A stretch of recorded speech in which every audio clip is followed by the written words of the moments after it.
Hoy continuamos con las charlas con el profe Orla. ¿Cómo estás? Muy bien, gracias. Excelente, diría yo. No estoy bien, yo estoy excelente. Hoy vamos a conversar sobre la basura como una estrategia pedagógica para hablar de la pedagogía ambiental, dentro del contexto de la pedagogía ambiental.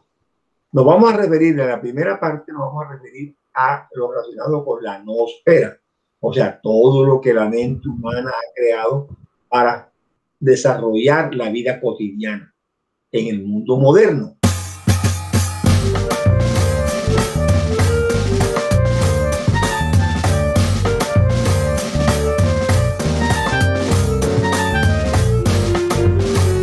¿Qué es el concepto basura? El concepto basura lo buscamos en el diccionario de la lengua española y dice que es una palabra de origen latino. Y la palabra basura significa versura. Esa versura viene del verbo berrer, que significa barrer. ¿Y qué significa barrer? Recoger las inmundicias. Recoger lo que el hombre no quiere que esté donde él vive y donde él realiza sus actividades. Eso es lo que es basura, todo lo que le molesta al hombre. Pero ese concepto no se queda allí, sino que el concepto sigue evolucionando. Entonces, pasa de basura a un nuevo concepto que es, en el proceso de desarrollo, dice que, que son residuos sólidos urbanos. Residuos sólidos urbanos.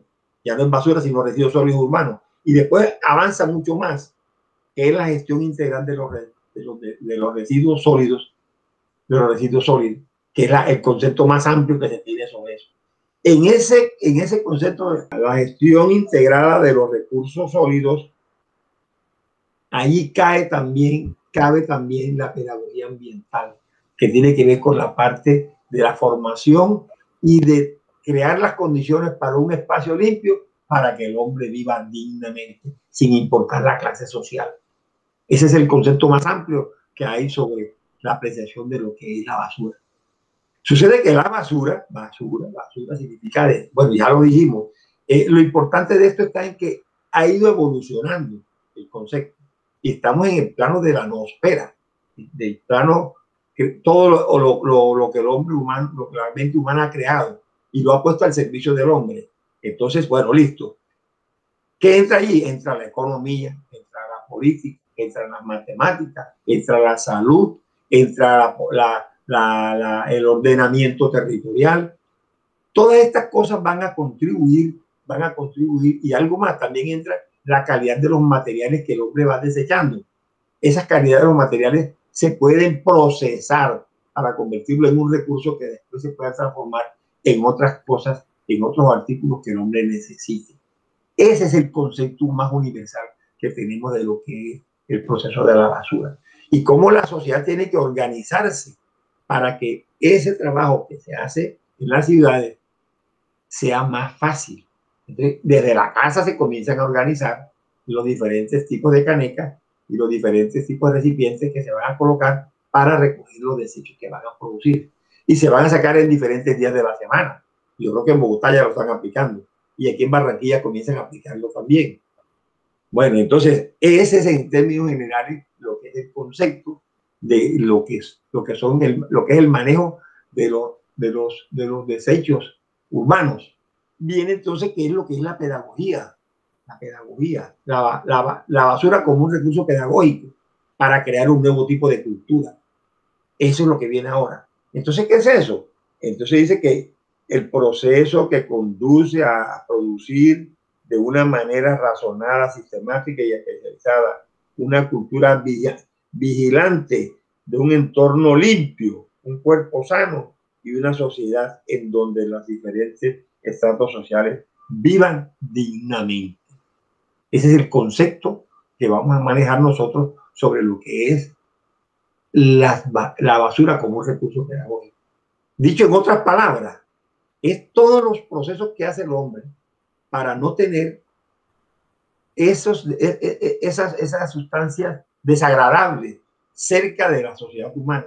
Se están recogiendo para que estemos en un lugar digno, en un lugar sano para la salud de todas las personas que viven allí, para poder nosotros tener una calidad, mejorar la calidad de vida.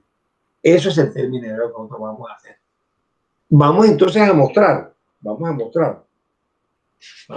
algunos eventos especiales, como es, por ejemplo, los desechos espaciales, las basuras espaciales. En el año 1957, el 4 de octubre, el hombre pone el primer satélite que sale de la Tierra y se queda en la órbita para entrar en comunicación con la Tierra. Desde 1957 hasta 1992, que fue cuando hice el primer trabajo, habían 21.000 artefactos volando alrededor de la Tierra. Y de esos 21.000, 14.000 se desintegraron al ingresar a la atmósfera y se esparcieron por toda la Tierra. Sin embargo, quedaron más o menos unos 7.000 kilogramos de partículas, de pedazos de los satélites que habían lanzado.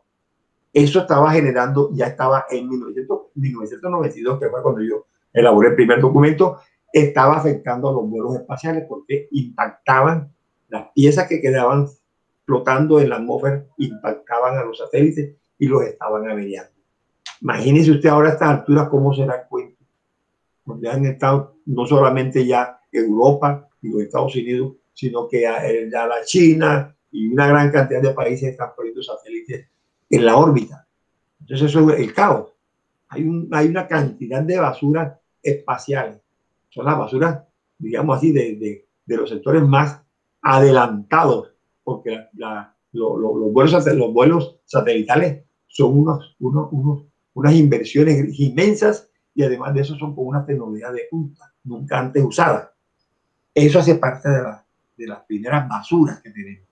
Hay otras basuras que son las basuras que producen los países desarrollados y los países subdesarrollados. Nosotros pertenecemos a los países subdesarrollados.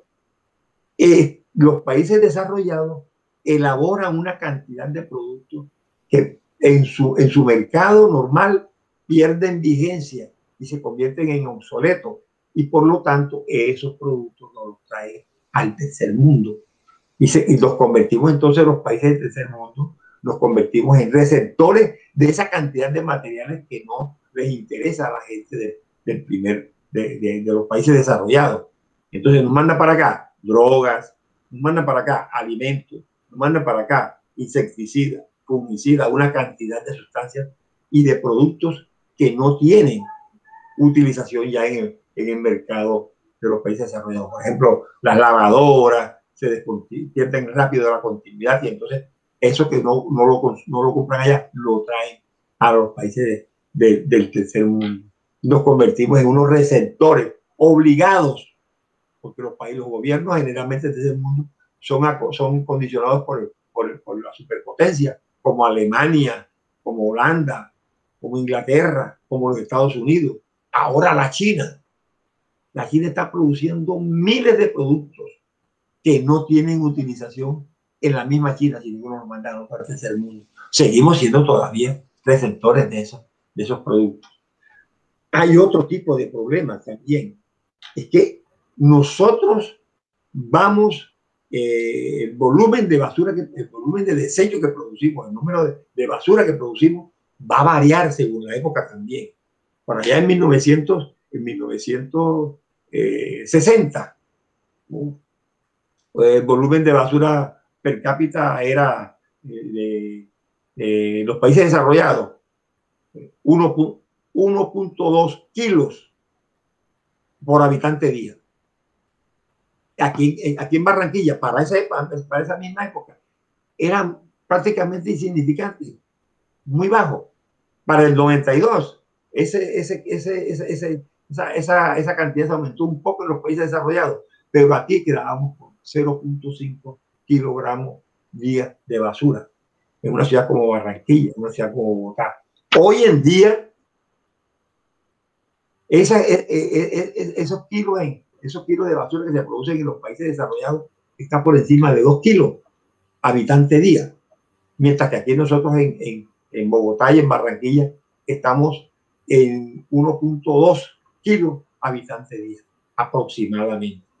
Esos valores van variando y la calidad de los desechos también va variando. Porque ahora, por ejemplo, tú ves a una niña con un relojito que vale son 150.000 pesos y eso le sirve para medir una cantidad de cosas, desde la presión arterial, la temperatura ambiente, bueno, una cantidad de cosas que tú te quedas sorprendido. Todo lo que la niñita hace, los estudiantes de bachillerato, los estudiantes universitarios y los profesionales recién egresados compran estos relojitos y hacen maravillas con ellos, porque lo ponen al día sobre la cantidad de cosas que hacen, que hacen estos equipos. Eso genera otro tipo de basura que tampoco se puede procesar fácilmente. Tiene que ser un tratamiento especial para poderlo manejar. ¿Qué otra cosa te podemos mencionar? Te podemos mencionar la basura como la basura o los desechos orgánicos como un medio de subsistencia. Miles de colombianos estaban en la calle y estaban y están en la calle todavía recogiendo los desechos para ellos clasificarlos y llevarlos nuevamente a la industria para producir los productos que se necesitan para ahora, para las nuevas cosas. Con la diferencia, por ejemplo, todos los que son metales funden los metales y cuando elaboran el producto con nueva marca, con el material reciclado, ya no es de la misma calidad del original, porque el material original tenía mayor duración, ahora no dura tanto. Ahora todo lo hacen de plástico, de vidrio, y los materiales han ido cambiando. Y la producción de este tipo de materiales también han ido cambiando los materiales. Ya las neveras no las hacen con aluminio, las hacen con plástico y las gavetas y todo, pero está totalmente automatizado. Que tú te acercas y te puede dar agua, te puede dar hielo, te puede dar lo que tú necesites, te lo puede dar bien conservado. Eso hace parte de los desechos. Todo esto de lo que te estoy hablando hace parte de la noosfera, en el marco de la noosfera. Ahora hablemos sobre la biosfera. Hablemos sobre la biosfera. La Tierra ha sufrido cambios profundos. Los últimos cambios que ha tenido hace 200 años se comenzó con la separación, la formación de los continentes, continente americano, el continente africano. Eso se separaron. Las placas tectónicas separaron los bloques de tierra y aparecieron los continentes. En ese cambio se presentaron unos verdaderos cambios biológicos, tanto en las plantas como en los animales que existían en esa época. Se fueron adaptando a las nuevas condiciones que fueron presentando los nuevos continentes.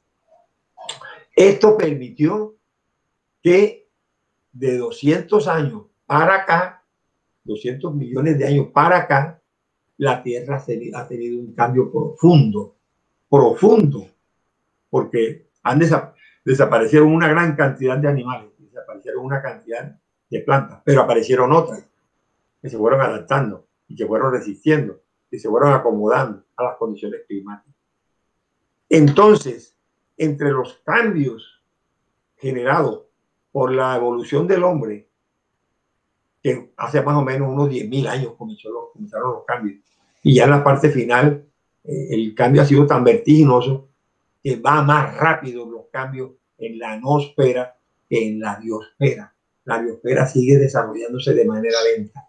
Mientras que un hombre fabrica un artículo de lujo o una taza o un pocillo en un minuto, en un segundo, planta para producir una hoja se puede demorar un mes, 2 meses. Y para regresarla al ciclo, una vez que se cae la hojita, se demora más o menos el mismo tiempo. Entonces, mientras que el artículo elaborado por el hombre puede demorarse un minuto al hacerlo, pero para degradarse se puede demorar 40, 50, 60, 70, 80 años, 1000 años. A caer de la hoja se demora un mes también, aproximadamente. Esa es la diferencia entre uno y otro. Acá el hombre ha creado técnicas para controlar la cantidad de desechos que produce el hombre. Inclusive hay una cosa que se me estaba escapando. Existe una isla en el Pacífico tan grande como un continente, que es donde se van recogiendo todos los plásticos que se producen en los continentes y que los botan a los ríos y los ríos los botan al mar. Se van acumulando allá en unas islas gigantescas de desecho. En el Atlántico también se está formando otra isla de esas. Entonces esos serán problemas que tendrán que resolver la sociedad que viene con nuevas tecnologías, con su tecnología de punta. En la biosfera eso no sucede. Por ejemplo, el agua de lluvia cuando cae trae impurezas. Quien recoge las aguas lluvias en los continentes se llaman musgos, el musgo blanco.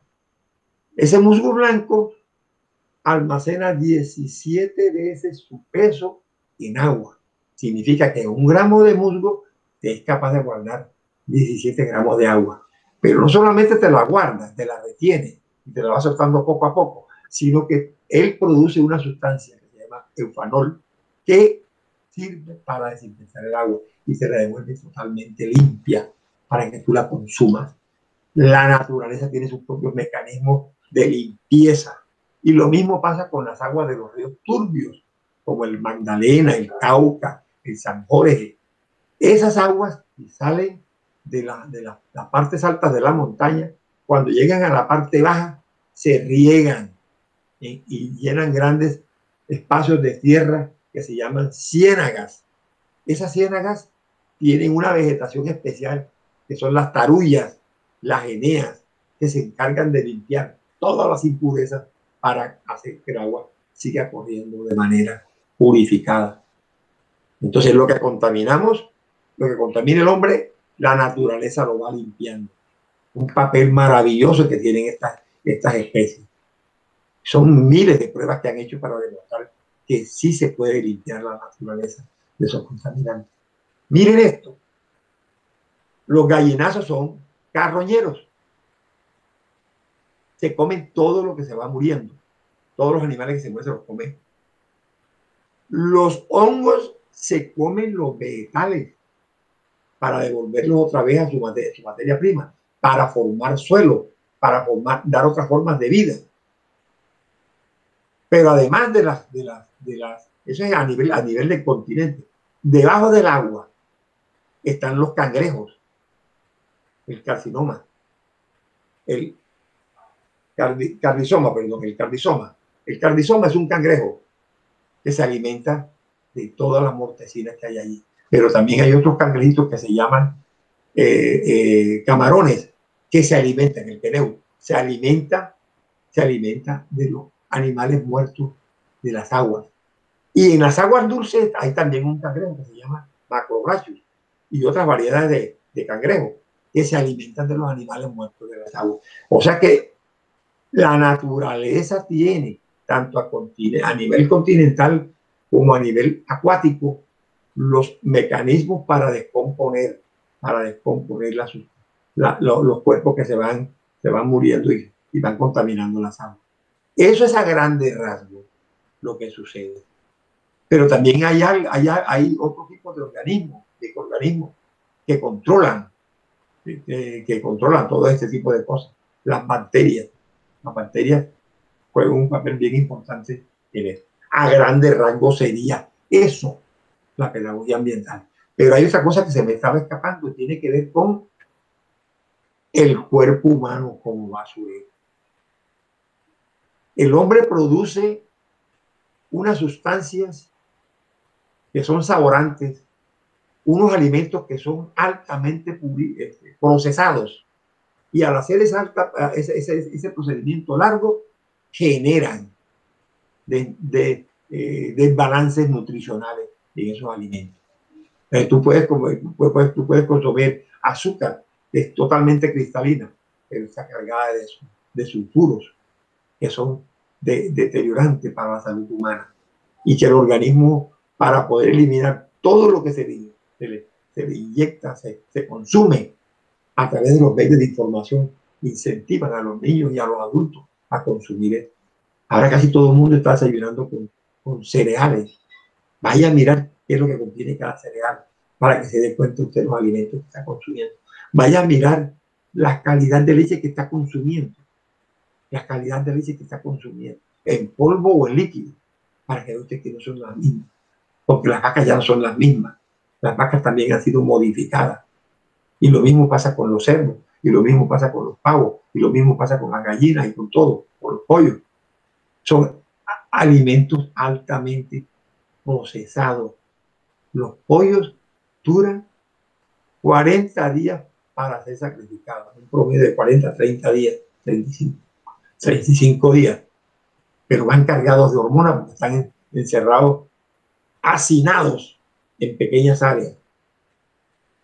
Entonces están apareciendo unas alternativas, que son las famosas crías de gallinas y de animales por pastoreo, en donde el animal cumple su ciclo y duerme su ciclo, cumple su ciclo normal del día y de la noche, y después lo ponen a comer una cantidad de plantitas que están en los potreros donde los tienen.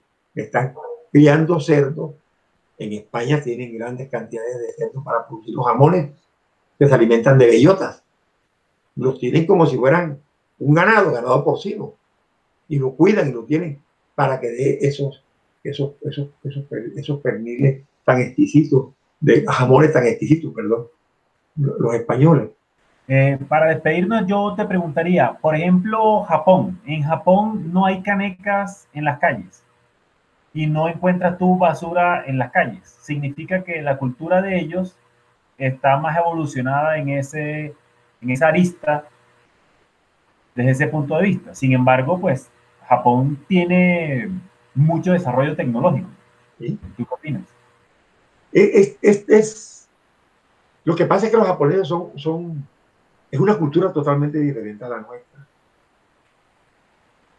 El hecho de que nosotros seamos una mezcla triétnica, africanos, indígenas, españoles, y para terminar de mejorar el cuento, nos llegaron los libaneses, son los árabes.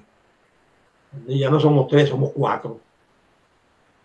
Esos cuatro grupos hicieron que se cambiaran las costumbres de alimentarse, de convivir, de la conceptualización de la riqueza, de la posesión de los bienes. Eso marca. En el japonés, esas diferencias no se dan tanto, porque no hay esa mezcla. Había una raza, es una cultura milenaria, en donde ellos le enseñan a los bebitos desde chiquiticos que tienen que amar a su patria. Aquí nosotros eso no lo sentimos. Eso no se siente. Allá no, allá la gente se acostumbra a comer. Gente que comen con las manos en unas mesitas chiquititas, casi que en el suelo. Y comen una cantidad de cosas. Son platicos, tú ves pocos de platicos que están colocados ahí.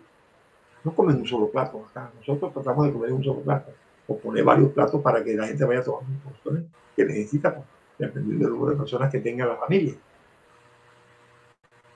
Pero después viene lo otro. El lenguaje que tenemos nosotros los colombianos va a variar de una región a otra. El paisa no piensa lo mismo. El paisa come diferente, el paisa se viste diferente de cómo se viste un cordobés. Allá mientras comen frijoles, acá comen bollo con sola toyagüey. Y tú los ves que ellos son felices comiendo suero con bollo. El suero y el bollo el bollo es indígena, pero el suero fue hecho por los libaneses. El suero toyagüey lo hicieron por los libaneses. Se metieron de una vez en la comida. La modificaron la forma de comer. Usted pone a mirar la comida de los libaneses y es una barbaridad la forma tan exagerada como sirve. Acá los costeños también somos exagerados, pero comemos de una diferente. Más yuca, más ñame, más maíz. En el interior, más papas, más arracacha. Eso es. ¿Qué comes? ¿Qué sientes? Los llaneros. El llanero se parece mucho al costeño, porque allá no tenemos la mente, los costeños no tenemos la mente limitada por las montañas. Los llaneros tampoco. Entonces los llaneros y los costeños se van muy bien, porque tienen una mente abierta. El paisano, el bogotano no. Son muy rígidos en sus cosas, son muy conservadores. Bueno, esa es la diferencia entre el japonés, que es una raza, una cultura milenaria, y acá hay una mezcla de culturas. Hay una tercera, una cuarta cultura, que es la cultura del Caribe. Bailamos diferente, comemos diferente, sentimos diferente las emociones. Eso es, eso es. No sé si también se llenan las expectativas. Sí, sí, sí, claro. Muy bien, muy bien. La próxima podría ser, por ejemplo, para meternos en una cosa ya más estrecha. Esto de la basura es muy amplio. Te das cuenta que es amplio. Así que desde el cuerpo, nosotros partimos del basurero. No miren el basurero fuera de su casa. Miren el basurero en su cuerpo. ¿Qué le están metiendo ustedes? ¿Qué le están suministrando ustedes a su cuerpo para que su cuerpo sea sano? La alimentación, la forma de recrearse, porque necesitamos descansar, necesitamos el espacio, el ocio, es una obligación. Los indígenas lo aplicaban al máximo. El zenú prende el tabaco después que viene de la rosa y se mete en ese tabaco hasta que le den ahí el almuerzo y la cena y no se mueve de ahí. Eso. Y si es un zenú moderno, arregla dos abanicos, deja de trabajar y prende el tabaco, porque ya se ganó la comida del día. No va a trabajar sino solamente por la comida. Él no tiene que acumular riqueza porque él lo está pensando que tiene que dejar herencia. Eso es la diferencia entre un zenú y un africano. El africano sale de su casa, le suena un tambor y se soya a trabajar, a hacer lo que sea. Son personajes. Y el, y el español es otra cosa. Son culturas totalmente diferentes. Y sale una cuarta, entonces se formó una mezcla muy grande. Y por eso es que tenemos esta situación tan complicada. Porque es que ahí está predominando una cultura, la cultura del enriquecimiento. Cueste lo que cueste y ya haga hacer lo que tenga que hacer. Pero usted tiene que ganarse la plata fácilmente. Y no es así. Esa no es la cultura. La cultura es que usted tiene que trabajar y respetar. Construir una cultura de respeto con el vecino. No es que porque usted ya metió su carga, viene a imponernos aquí las cosas. No. Tiene que haber autoridades que frenen eso. No las tenemos. Gracias por escucharme. Bueno, invitarlos a todos a que se suscriban en el canal y que sigan escuchando las charlas con el profe Orla.